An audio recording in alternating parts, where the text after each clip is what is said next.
Hi, I'm Graham and welcome back to Man vs Film. This is a top 10 of movies that you can watch right now on Netflix US. So let's get started with number 10, which is War Machine.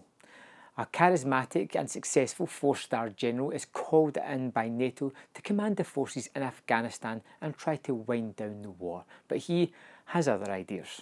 Directed by David McCord and starring Brad Pitt and produced by his production company, War Machine is a political satire about the arbitrary fact of trying to fight a war in Afghanistan and amongst all these politicians who are pulling the strings and not allowing the general to do the job that he wants to do, and how everybody is pretty much just going through the motions. This movie is anchored by a performance by Brad Pitt, who is on screen about 99% of the time, and he does a terrific job of embodying this character. He has all these ways of carrying himself, running, speaking, that is just absolutely hilarious. And although the movie is tonally uneven, it is still a very interesting watch.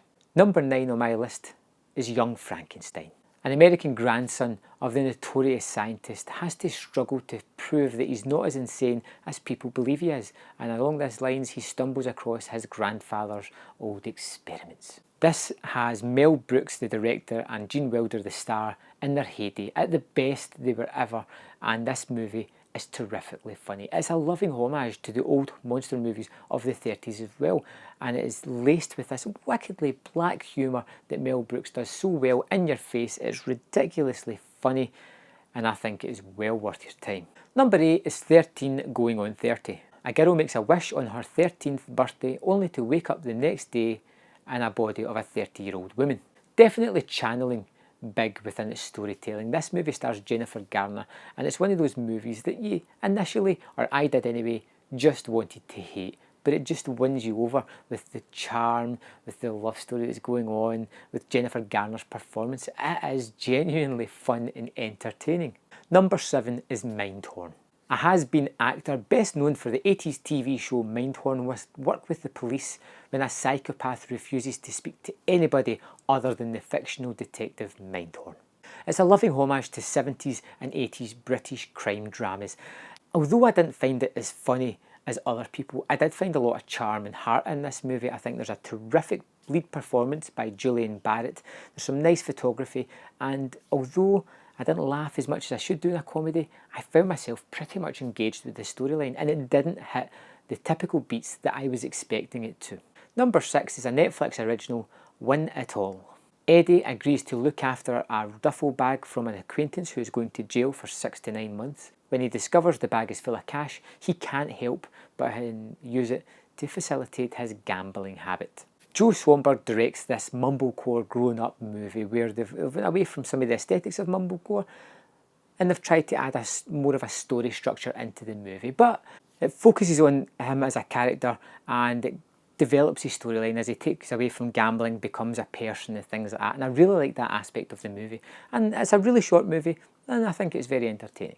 Number 5 on my list is War on Everyone. 2 corrupt cops set out to frame and blackmail every criminal that is unfortunate enough to cross their path.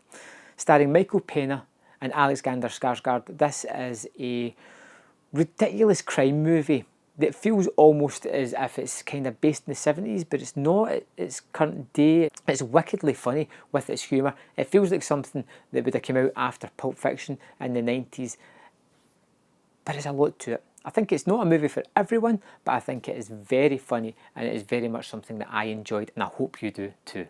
Number 4 is another Netflix original, and that is Shimmer Lake. An inventive crime thriller following a sheriff and his quest to unravel a small town heist that's gone wrong. It's a very tight and intense thriller, but it's full of these comedic moments. It's full of quirky and interesting characters, and it's told in a really inventive way, telling the story backwards from Friday all the way to Monday and unravelling a mystery that you never quite knew was there at the start. Number 3 is The Sixth Sense. A boy who communicates with the dead seeks the help of a child psychologist to help him through this turbulent time. The Sixth Sense became a very popular movie, all down to that twist, but it's not all about that. This movie is full of atmosphere, really, really rich atmosphere, and scares. It terrifies you in moments, and it's sort of been lost in the heyday because it's all about the twist, but the movie is so much more, full of terrific performances and a really unusually interesting story. Number 2 on my list is Stanley Kubrick's Full Metal Jacket. A US Marine observes the dehumanising effects the Vietnam War has on his fellow recruits, from boot camp to the actual war on the ground.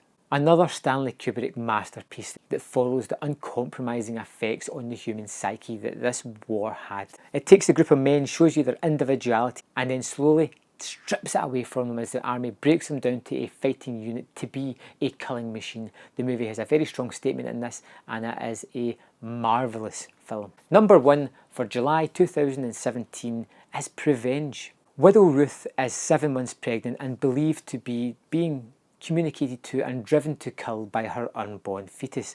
Written, directed and starring Alice Lowe, this very much encapsulates the sort of humour and horror elements that came from Sightseers, another movie that she starred and wrote. It is not an out and out horror movie, it is more a character study about a person who has lost their partner, who is pregnant with a child, who has nobody to really rely on and feels lost in the world and is lashing out in these bloody manners. I thought it was ridiculously funny in moments, horrific in other moments, but always captivating and interesting. And it's one of these movies that is going to slip through the cracks if you don't catch it.